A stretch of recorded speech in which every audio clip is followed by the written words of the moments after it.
Hey, welcome. Just wanted to let you guys know the webinar is going to start here at 1 o'clock, so about 5 minutes from now.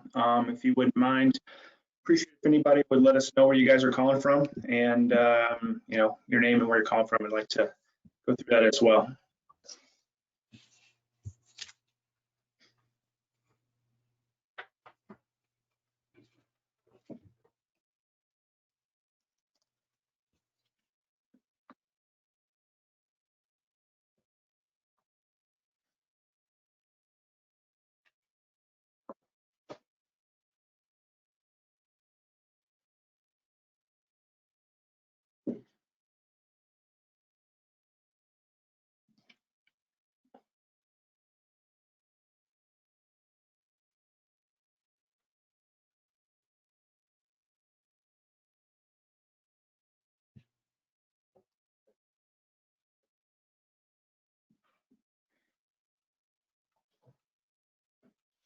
Looks like we got Greg from Lancaster in attendance. Welcome, Greg. And Sergio just logged in as well. Welcome.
Looks like we got Jared calling in from Indianapolis, just up the road, and Rodney's checking in up in Whitewater, Wisconsin. So welcome, guys.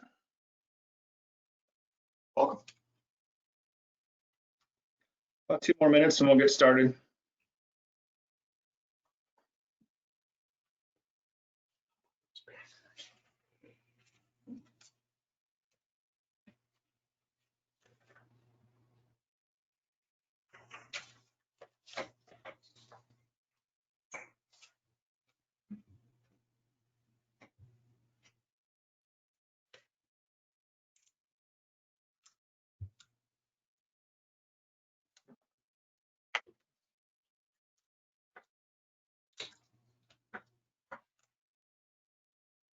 Also, Mark checking in over in Kentucky, so just across the river.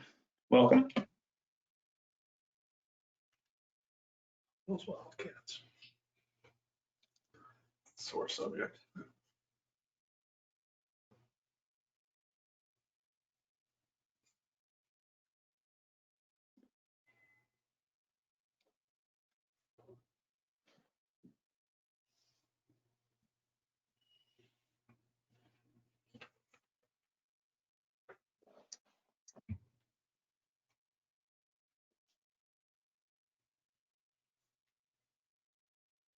Still a few guys logging in, so about 30 seconds, we'll get started here.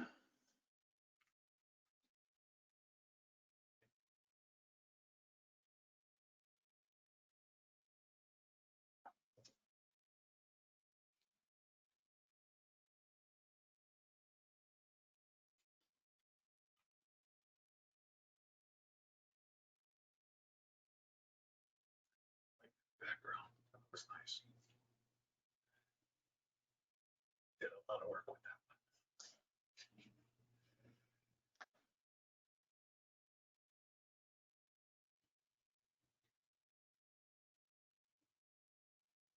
that All right, looks like we're right at the top of the hour, so I'll get started. My name is Jonathan Johnson. I'm the regional sales consultant from St. Louis, Missouri, and I'm going to be moderating today. A couple quick housekeeping items I'd like to share with you. First off, post any questions you have in the questions tab. I know it's easier to keep track of them over there, and we'll try to answer those as we go. We'll give them up to the panelists for immediate feedback if we can. If not, we'll go ahead and try to answer those at the end of the webinar. Finally, we'll make the webinar available if you got to step out to all the attendees today. First off, I'm proud to announce 2 panelists for today's webinar. They both bring a wealth of knowledge, and I know you will enjoy their engaging conversation. First off, we have Tim Williams. He's a regional sales engineer. He's been in the permanent mold industry for almost 10 years. And he's supported by his wife, Amber, and their 2-year-old son, Harry. And they're also in the process of a move, so it's always an exciting time over at their households. And then we also have Justin Sturgeon, who is our chief engineer. And he's been in the engineering industry for 15 years. He's been just a wealth of knowledge as well. He also enjoys building stuff and some pretty cool stuff. He almost needs his own website for that as well.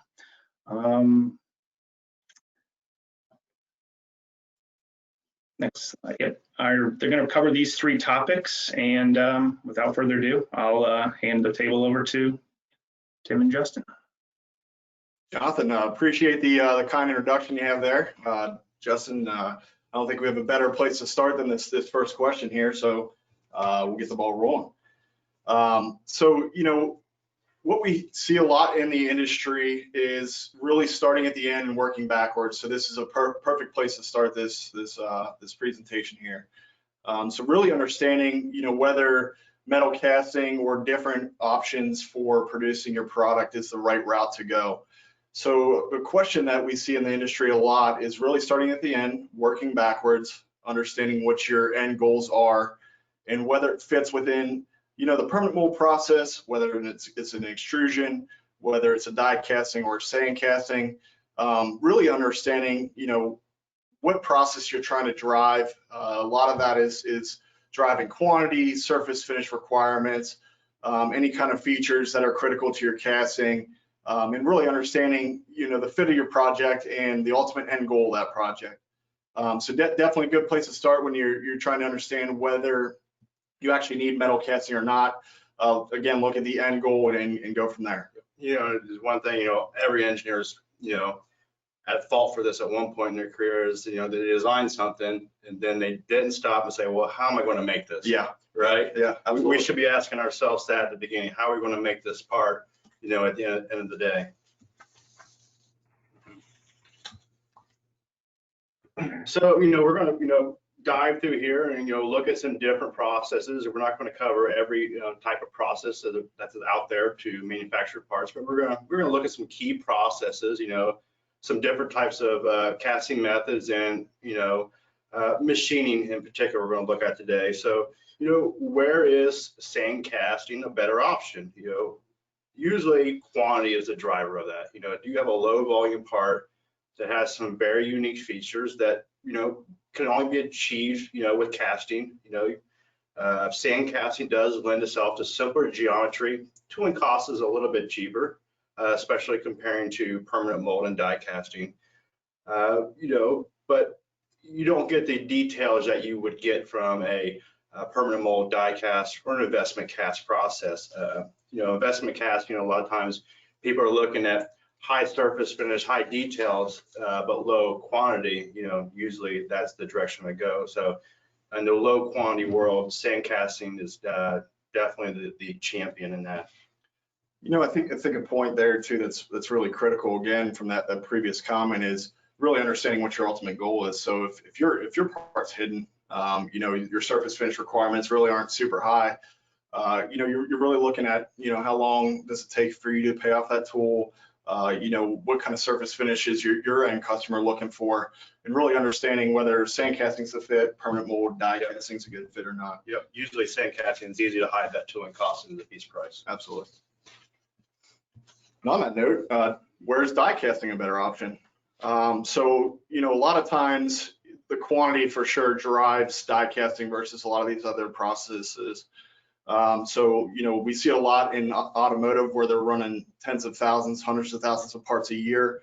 But it's definitely looking at the type of quantity that you're running, the surface finish requirements that come with that quantity. So if you're running these high volume parts, you're force feeding it into these molds.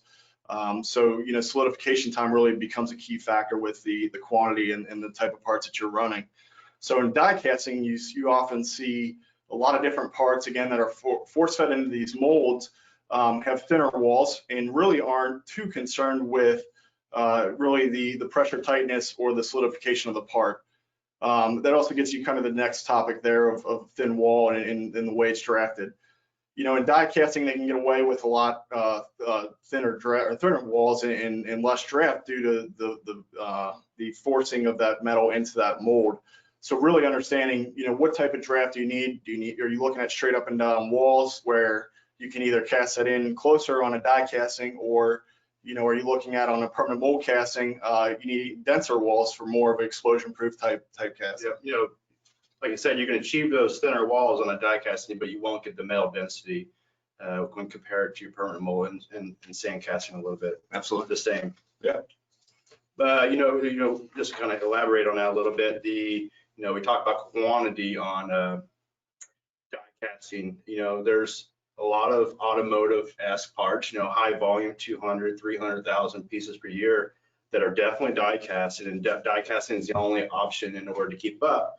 But there are some automotive parts out there that are permanent mold cast, example, are wheels and some types of transmission parts, because you can get that leak-proof characteristic from a permanent mold. Absolutely. Where if you're driving a car with die-cast wheels, you may not make it down the end of the road without the air leaking out, or you have to do quite a bit of sealing in the metal to get it to seal up. Absolutely. Hey guys, before you go on real quick, we had a question from Craig. He wanted to know how much longer the tooling lead time was with permanent mold versus die casting versus sand casting. So the lead times, a lot are really directed by customer end application for sure. Die casting lead times tend to be a lot more drawn out than a permanent mold or a sand casting. And a lot of times it's because of the components that go in those type of molds. Right. A lot of water cooling on a die cast, it looks, it's an engineering nightmare, for a die casting part. There's a lot that goes into making sure that part's going to be produced quality wise and quickly, right? Die casters, usually are driven by that, that time crunch a lot more than permanent mold and sand casters. Absolutely. And there's prototype processes where you could get, one-off parts a lot quicker. But ultimately, when you're looking at production run, higher run type quantities to suffice, the end customer here, there's definitely better routes than those prototypers to be more cost effective for sure. So, moving on, when is machining a better option? Typically, machine parts, they're low run quantities, they're high tolerance. They can use a wide variety of metals that, isn't quite possible with the casting industry. The casting industry, there is a variety of metals we can use as a caster, but, it's not as diverse as a machine operation. Normally, machining operations, especially on higher volumes, they're near net stock shape. They don't remove as much as material. If you start as a cube or a circular shape, at the end of the day, usually it looks like a cube or a circular shape because they're not removing as much material. Whereas a casting operation, we cast near the net shape. If you look at the picture that's on the slide deck, a lot of the features that are painted in green, they're cast into the final shape. There's no machining on it. There is machining on this part, but only the machining of the critical features to the customer are machined. Think about, I do have a part here. It's a we call it a can, but it's a hollow shape. That part, if you were to machine it, you would have to remove 80% of the material in the cutting operation, where in the casting operation, it's almost a finished shape when it's done. Yeah, and I think, in the casting industry, you see a lot of this. So we see people come across that, have billet that they're machining 100% out of, and they're 70% lost material. So casting in general is typically the better route. Again, you know, after you get out of that prototype life stage and you really get into the production runs there. Right, but you know, when you're doing your prototyping and you are thinking in the direction of casting, we need to make sure that prototyping is done, you know, Absolutely. or the intended process. And as engineers, we may use machining or other casting methods as our prototyping platform. But at the end of the day, if we're driving towards a sand casting or a die cast or a permanent mold or machining, we need to make sure our prototypes are tailored towards that end design. Absolutely. Understanding that end goal in mind for sure. Yeah, speaking of design, guys, everybody attending, if you guys have any questions about your specific projects, please go ahead and post those in the questions. I'd like to answer them as we go through. If you got anything, we'd love to answer them for you guys. Yeah. So we'll continue on here. So Justin kind of hit on this a little bit here, but really getting into the full benefit of permanent mold casting. So he had mentioned the near net shape, which you would get minimal secondaries on. By that, what we mean is a lot of the machining. So we just talked about machining out a billet and 70% loss of material.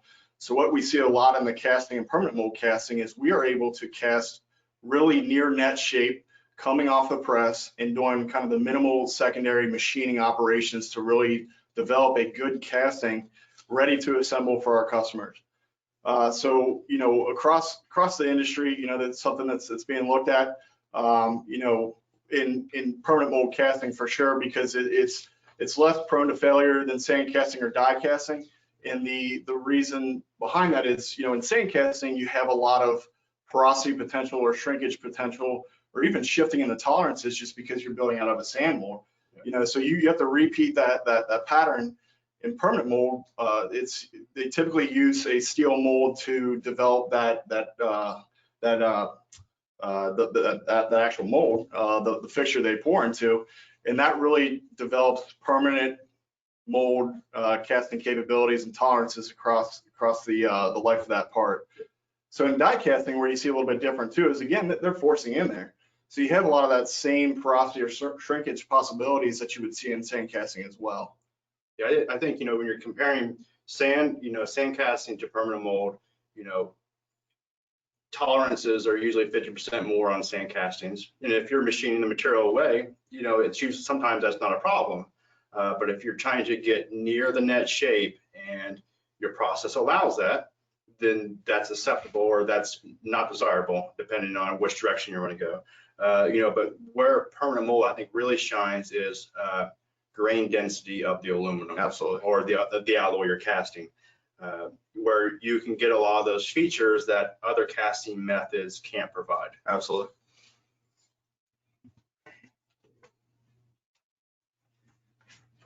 Good segue there, huh? So, you know, let's talk about some unique features that other processes can't provide. Well, some, you know, sand casting, die castings can provide some of these examples, but sometimes it's not as prevalent in the other two processes. Cast and inserts, you know, the example in the picture where this process, you know, the part was casting in a stainless steel tube into this product here. It's a light fixture. The purpose of that stainless steel tube is to protect the wireway from removing the sheeting on the electrical wire, you know, and then having a failure in the field 30 feet up in the air, and then a boom truck would have to come fix the light fixture. This can also be chilling, cooling, you know, a lot of refrigeration applications or heating applications, you know, valving where inserts can be put in there, steel inserts can be put in there if stronger threads are required. Sand casting can do the same thing. Die casters usually, you know, they shy away from that, putting features into that. They don't want to slow down their process. You know, over molding is also possible with urethane or rubberized coatings on the outside. And thicker cross sections can be achieved with permanent mold, also sand casting. And then, you know, as we said, metal density compared to other compared to sand casting and die casting. Yeah, I think we see, you know, a lot of the casting inserts and overmolding in medical and lighting industry for sure in the permanent mold market. We talked about the part you see on the screen there with the lighting industry, but it really allows for the customer to really drive wires through there, not really tear up any of the parts inside, and really create the end goal again in mind of what that customer is looking for. Right, or you at the end of the day, the engineer might say, I need really strong threads, but I need a lightweight part. Well, let's cast in a steel insert, get my strong threads, and then I have a light part at the end of the day because I'm using an aluminum alloy. Absolutely, absolutely. And you talked on the previous slide about the grain structure here. Again, big in medical industry, but we see it a lot in the industry across all sorts of different types of customers and clients, because what they're trying to look for is, again, a denser, nice surface finish type product. Hey guys, we've got a quick question about the as-cast inserts. How much easier is that with permanent molds, and is it more problematic with other methods?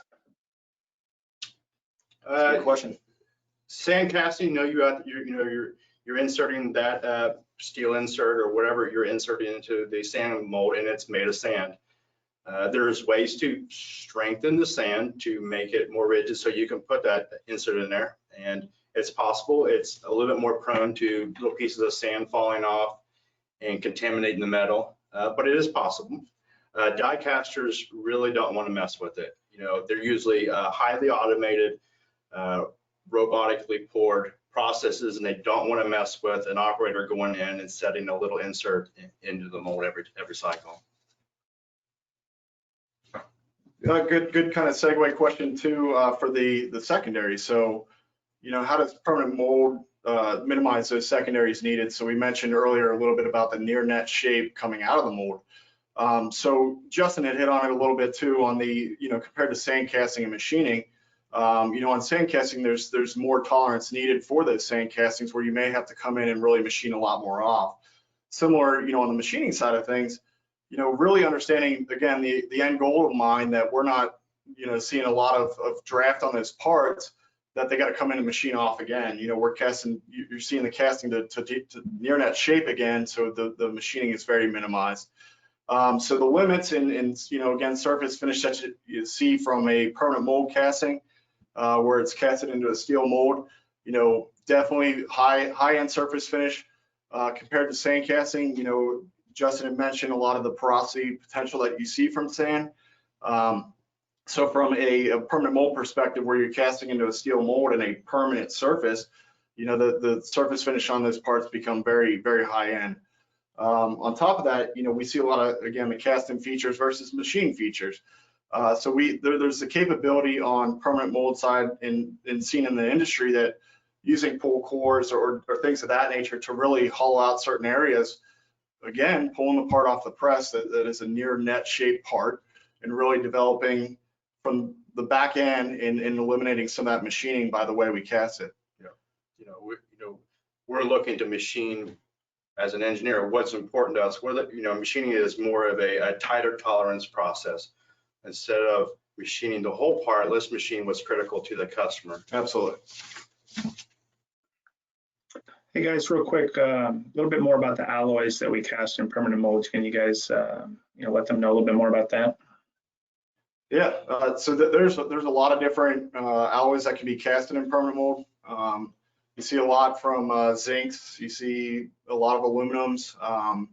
That's primarily what we see a lot in the market. I know there's definitely a lot of other prospects and customers out there that use some different types of metals.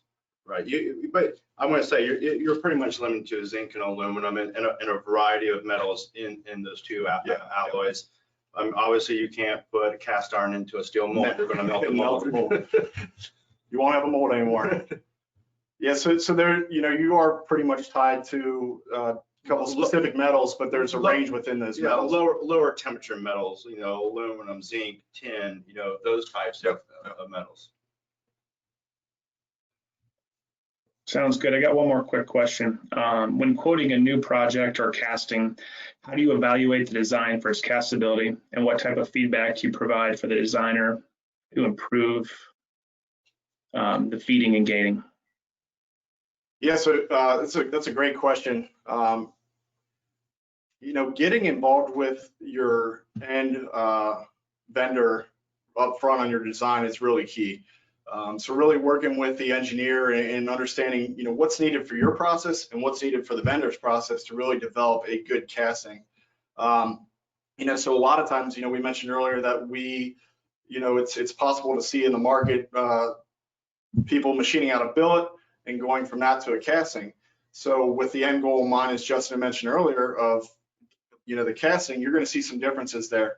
But if they're involved with engineers early on, they can really understand, what's needed on the casting side and what's needed on the customer side to really develop a good part from the upfront. Yeah, I think, as an engineer's point of view, we're looking at a part that can be removed from a mold. Absolutely. Right? It needs to have draft. It's just, the analogy is the sandcastle, right? If you're packing sand into a mold, you got to be able to remove it to build your sandcastle. Same way in the casting industry, you have to be able to remove the part. It has to be drafted all the way around. There's a lot of other standards out there, and one good example, and we can probably forward this on, is the Aluminum Association standards for sand and permanent mold castings. I think there's one for die casting also. But it's kind of this standard literature that the whole industry uses, and it's a good resource for engineers to help understand what are the potentials or what are the tolerances that I can achieve, and the industry standards to design for castings. I think there's also some processes, again, when you're working with the caster as a customer as well, to really develop that part and that mold up front to eliminate any kind of some of the issues that we talked about earlier, from porosity to shrinkage, things of that nature. So using like a finite element analysis process to really develop that part and that mold before even cutting a tool in permanent mold or looking at a sand casting or die casting tool. Yeah, the best thing to do is, if you're thinking casting, reaching out to potential suppliers for their input on your design. Absolutely. A lot of foundries will do that for free of charge to help guide potential designers. Absolutely. In their product. It kind of leads us into understand what's important to the end user. The biggest thing that as an engineer I come across is, a lot of times other engineers or designers, they're asking for things they really don't need. They put on a standard tolerance or a surface finish requirement that looks good, but is it achievable at the end of the day, or is it required? Is that feature visible to the end user? If not, and your design allows for it, can we relax those tolerances? It's understanding what's critical and important. Like I said, less is steady. And then this also, affects time to market. If your design is flexible, we can massage the tooling design to get your product to market quicker and faster.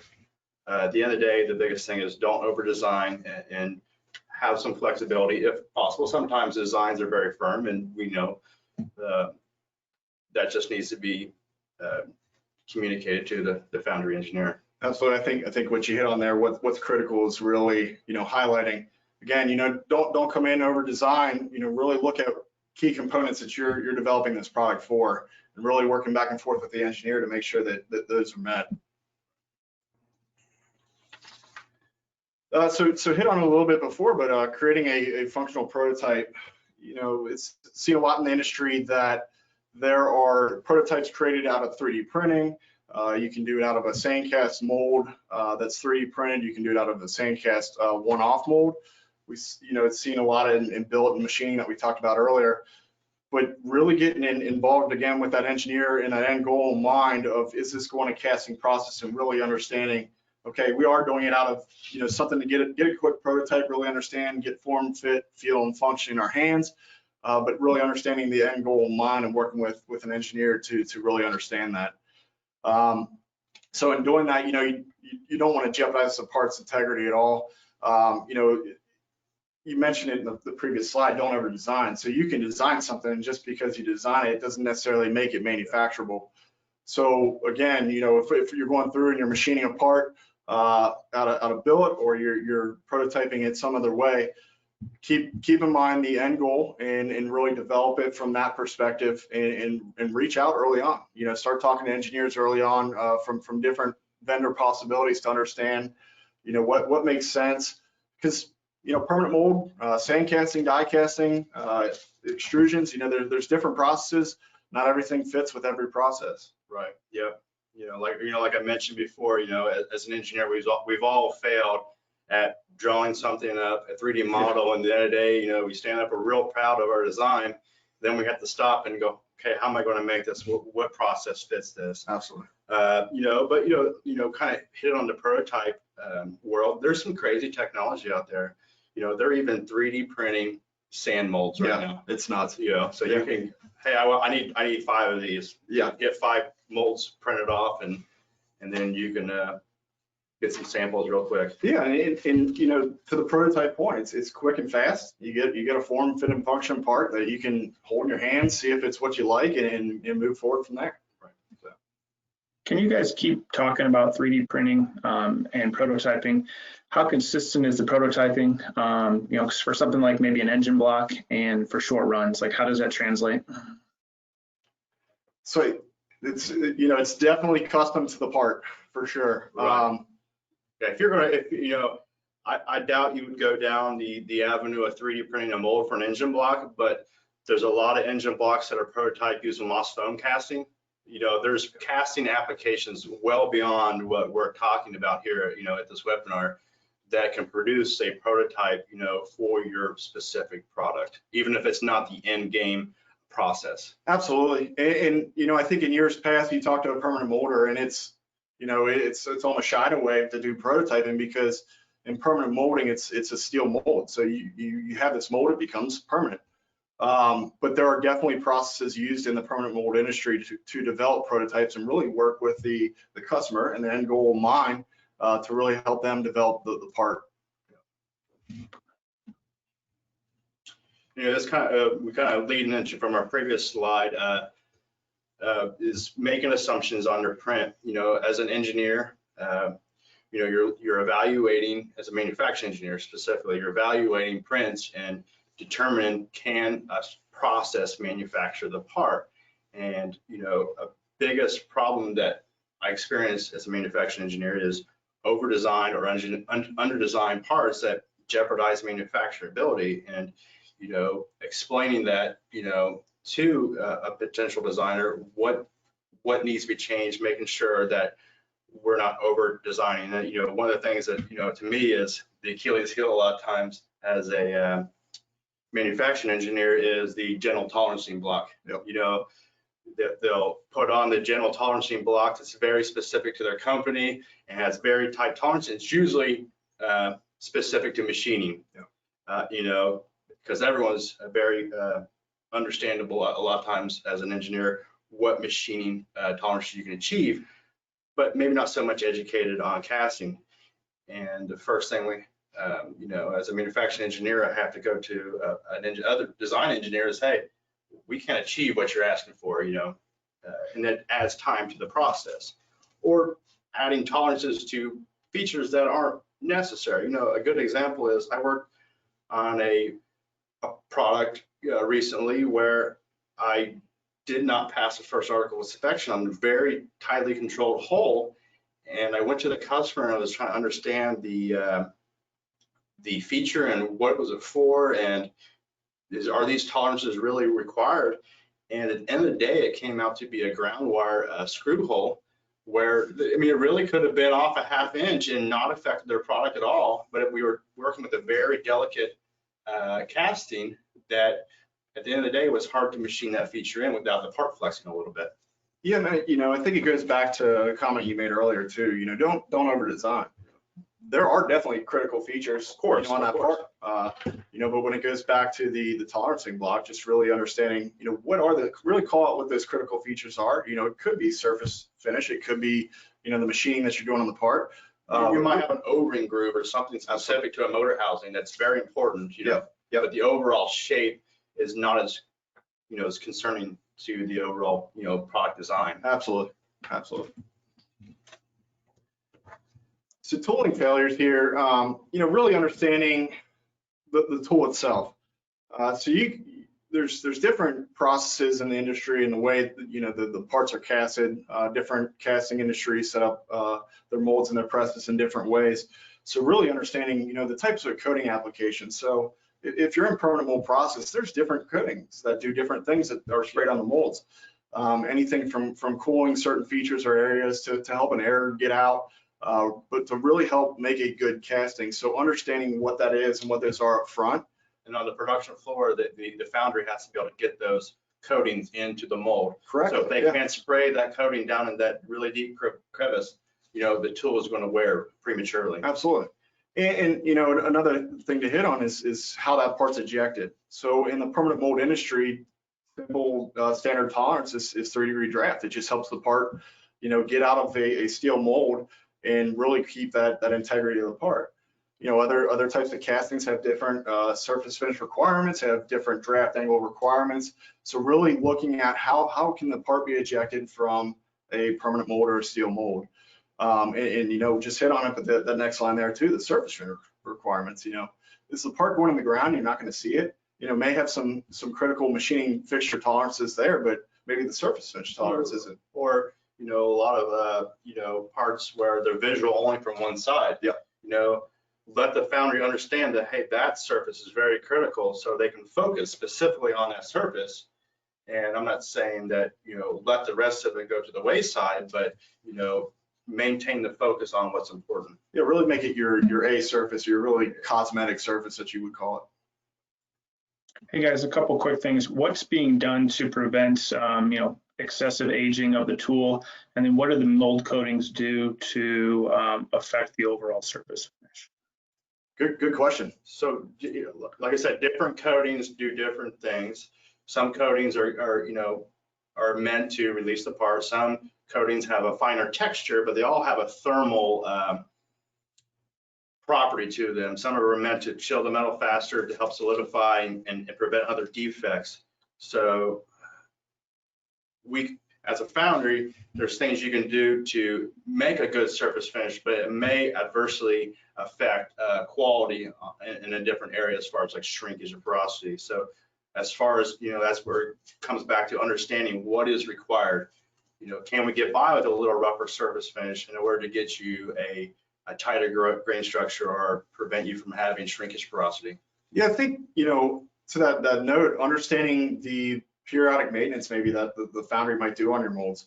You know, in years past, somebody would give an estimated annual and you try to back into some kind of number you need to run. I think with the technology these days, you know, it's really developing, minimizing setup costs to the customer, but maximizing the life of the tool and the quality and integrity of that part. So really understanding that as well.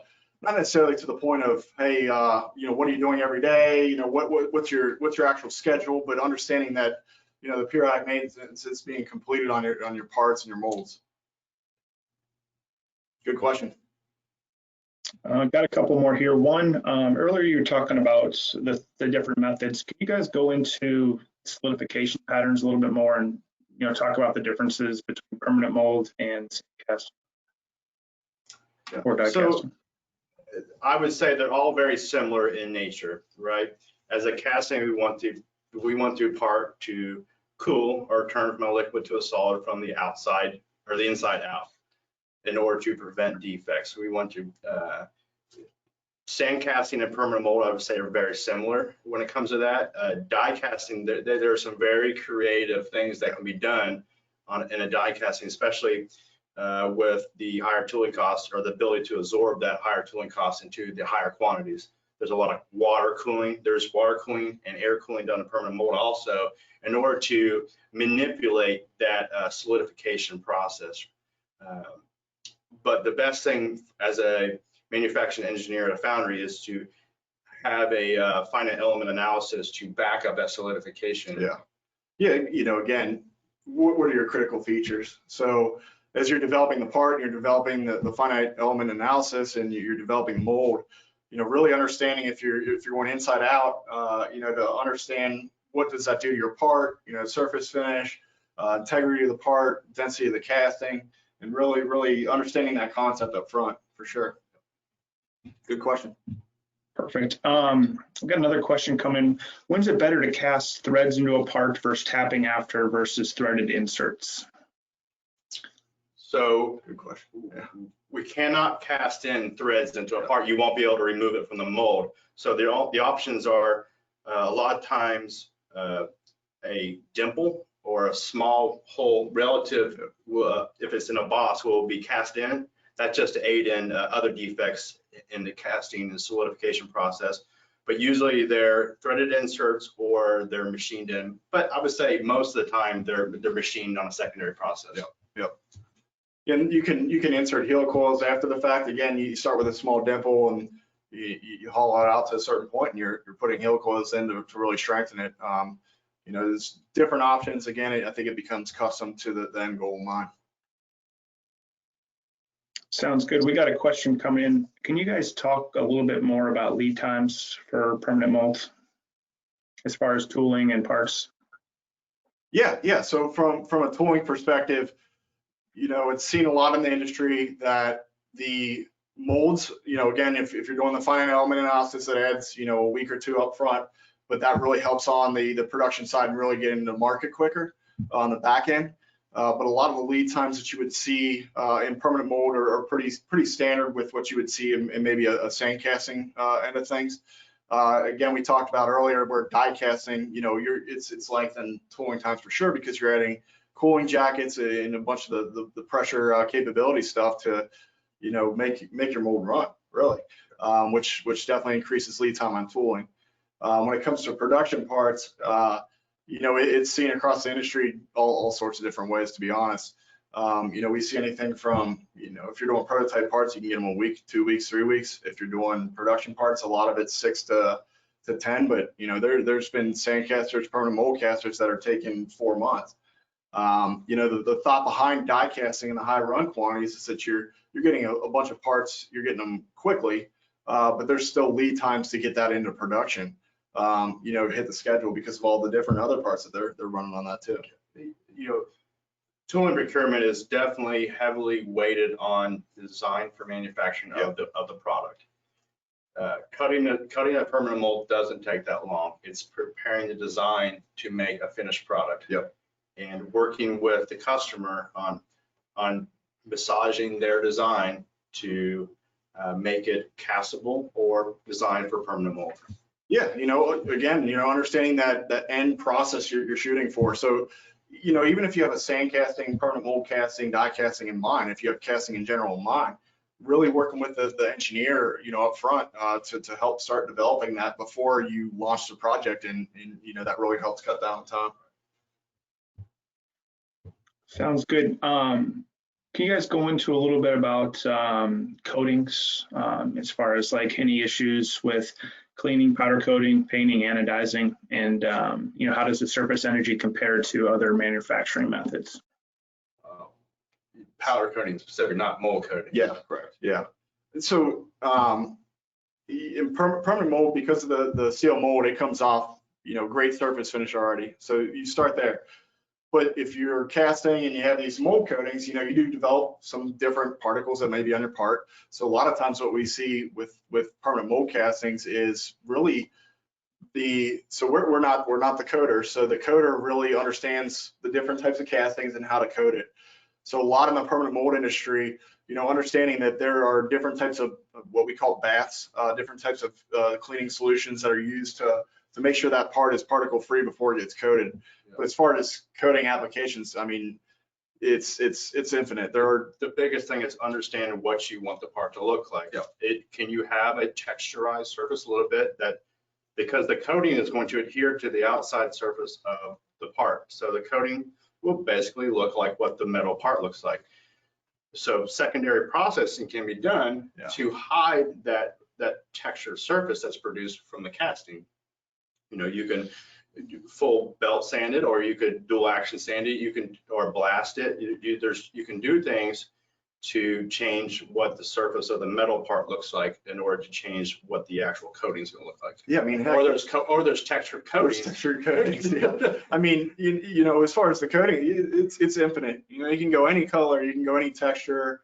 You know, there's Teflon coatings, there's heat dissipating coatings. There's all sorts of different types of coatings. That's seen in the industry. Are you putting a casting on a skyscraper where, it needs to withstand heat, wind, cold weather? The coating applications are infinite for sure. But typically coating, on a normal coating, the coating will look like what the metal looks like underneath. And, a lot of times you have to roughen up the surface. If you have a fully machined part and you sometimes have to sandblast it or do some type of secondary process just to get the metal or the coating to stick to it, because it is such a smooth part. Yeah, absolutely. And then you mentioned the surface finishes and tolerances. Is there a standard for sand casting surface finishes versus permanent mold sand casting and the other methods?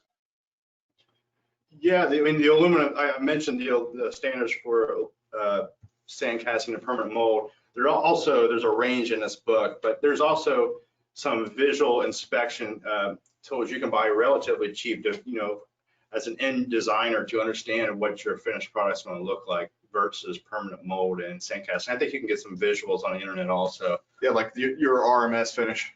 So that there's industry standards of the ranges that you'll see from a die casting and a permanent mold casting and a sand casting for sure. And to Justin's point, really understanding what your surface finish requirements are on the end there. Yeah. And there's, sometimes we can skew ourselves to the better end of the tolerance, but most of the time, staying within industry standards is the best idea. Cost effective for sure. Yep. Gotcha. Couple other ones we've got. One's about authenticating finished casted parts against specified FEA requirements. So mechanical FEA, I'm guessing? Don't have specifics. I'm going to guess that question was basically referring to a mechanical FEI strength of the part. Most foundries won't stand behind strength requirements from the customer. They'll stand behind tensile strength of the material, or provide x-rays or other inspection methods to analyze the quality of the product per the customer specifications or the engineer's drawing. But as far as determine whether or not the product is strong enough for the application, most foundries won't stand behind that. Great. Let's see. Yeah, there's a couple of last final questions so far.